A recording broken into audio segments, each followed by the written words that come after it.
برای شما خبر میدهم. اینجا یک برادر برای من یک سوال دادن. بسیار درود و رحمت خدا بر شما باد ای دعوتگری راه حق.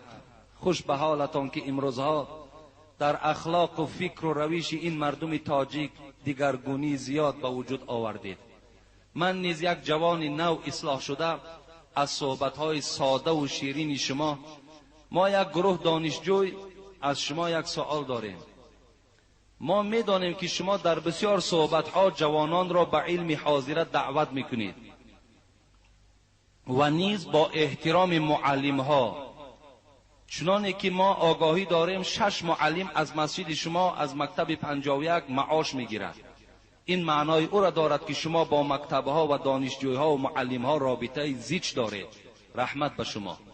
سوال چنین است: یک معلم داریم، نام و نسبش شرط نیست، از ما سوال میکند همان خدایی که شما او را میپرستید در کجا هست؟ اثبات کنید. هرچی میگویید، هرچی میگویم قبول ندارد. گفتیم بیا نزد داملا میرویم، میگوید که داملا نیز مثل شما است. داملا شما چی میگوید؟ ما با این معلم چگونه معامله کنیم؟ او را سلام دهیم یا نه؟ جوابش را انتظارم. با شما اخلاص خیلی زیاد دارم. ما در اصل برادرای عزیز جوانان امروز به علم حاضرت دعوت میکنیم، زیرا که آبادی تاجیکستان ما از روی علم است، از روی اختصاص است. شما تا کسب نگیرید، تا علمتان اگر ذهن شما کشاده نشود، امروز در تاجیکستان ما بهبودی ها پیدا نمی شود. یگانه مردمی که دلش به همین تاجیکستان می سوزد این مردم تاجیک است. فقط تاجیک دلش به تاجیکستان می سوزد، دیگر هیچ ملت پروای ما ندارد.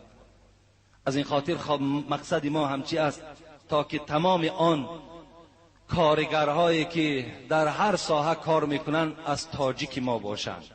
انشاءالله این حالت در تاجیکستان ما آباد می شود. و دیگر این که ما رابطه با مکتبها داریم، در اصل ما معاش میدهیم.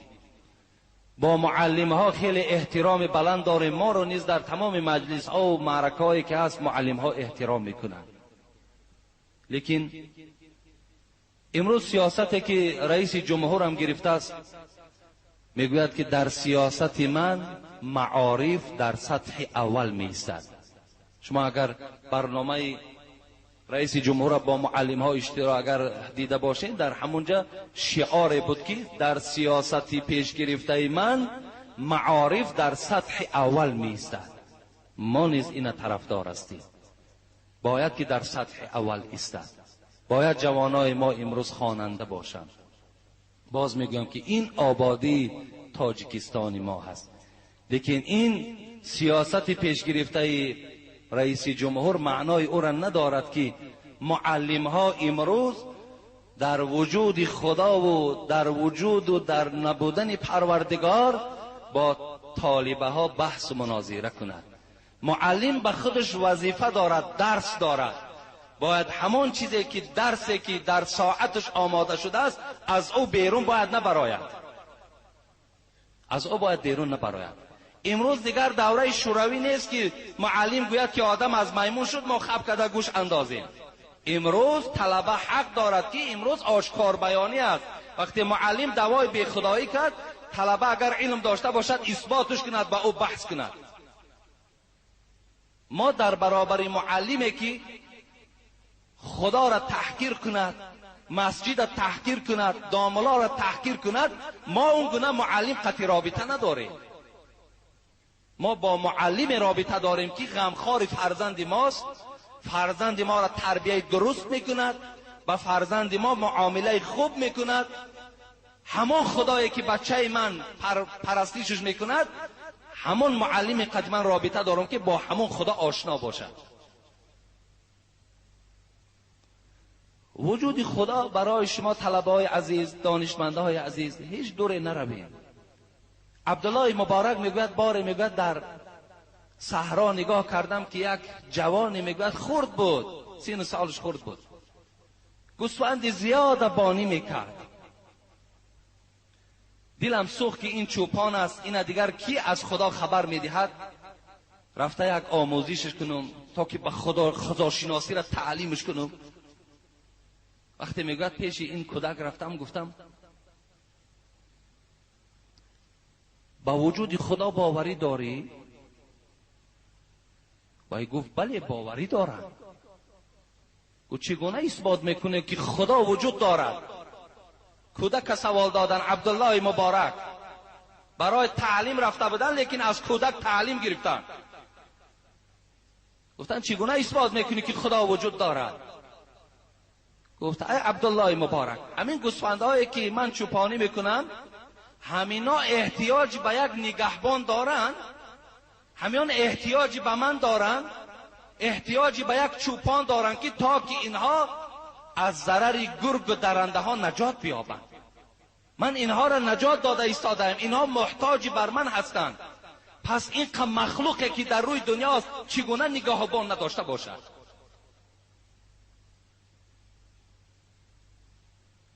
گفت ای کودک، گفت کیفیت خدا چگونه است؟ خدا چگونه است؟ مثلش چگونه است؟ گفت الله مثل ندارد، مانند ندارد. گفت چگونه؟ گفت آخر همین گوسفند بین و مرا ببین، گوسفند دیگر است، من دیگر هستم. گفت پس چگونه خدا مثل من باشد و من مثل خدا؟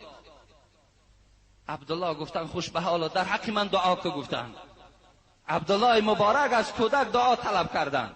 کودک وجود خدا را میداند، معلمی که 5 دیپلم دارد میداند. 5 دیپلم وجود خدا را به یک عادی ترین مسئله بیان دارد.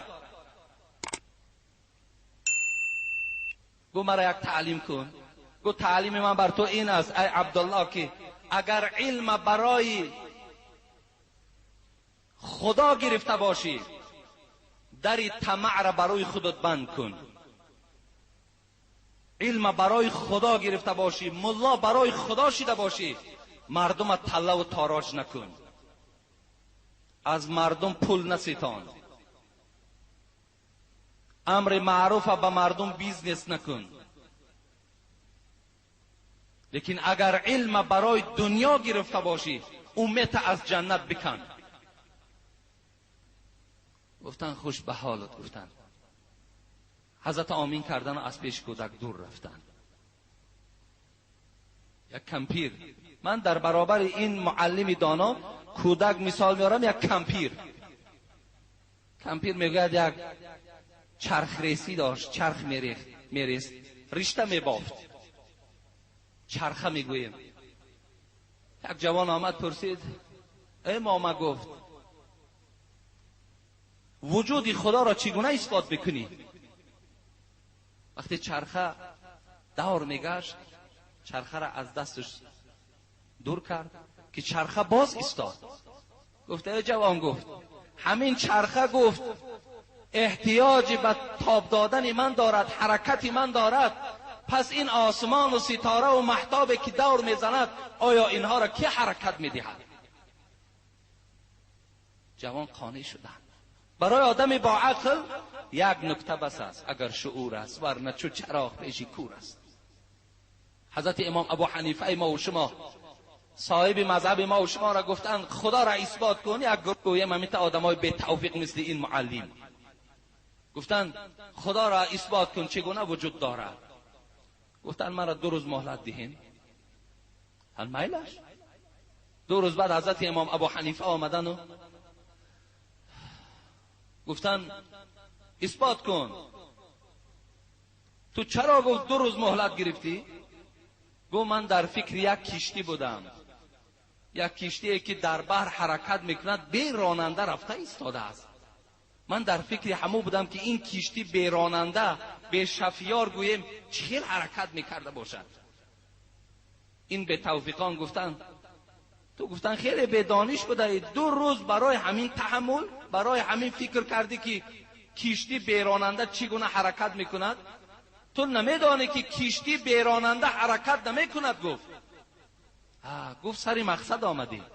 مادام کشتی که بی راننده حرکت نکند، این دنیا را که حرکت داده ایستاده است؟ این ستاره هایی که حرکت دارند، این ماهتاب زمینه که گردش دارد، حرکت دارند، اینها را که حرکت داده ایستادند. ای بی سواد گفت، در حال میگوید آدمی بافهم که بود، در حال گفت که من تسلیم شدم، من تسلیم شدم. در حال اگر همین معلم از این مثال ها هم که اگر عبرت نگیرد، همین دلار، امروز دلار هم میدانیم همه ما و شما که در روی دنیا دوره های شوروی در پول سوویتی از همه به آب رو بود. امروز در دنیا پول به آب رو گوییم دلار است. در همین دلار چی نویسانده شده است؟ دولت امریکا، دولتی که امروز گویم پیشرفتش از همه دولت ها گذشته است، تمام تکنیکه های روی دنیا را کشفیات دارد، دولتی پیشرفته، اقتصادش با قوت در تمام دنیا امروز راهبر است. همین پولی دلار در پس نویسندگی است، این گاد وی توریست. این در می شود گادش خداست، وی شکل مایان است در انگلیسی. مایان در وجود خدا باوری داره. در پشت دلار کلان کلان نویسانده شده است، ما در وجود خدا باوری داریم. اون که عالم ها با معلم هاش باور کردن، همین تو باور نکردی میلش آخی. آی دانشجوها غمگین شدن، من به خدا قسم پروایی ندارم. برای چی؟ برای که پروردگار گفت و من کفر فإن الله غنی حمید. آخه اگر روی دنیا که کافر شود، ای بنده های خدا ترس، پروا نکنین، خدا دوزخ دارد، عذاب دارد.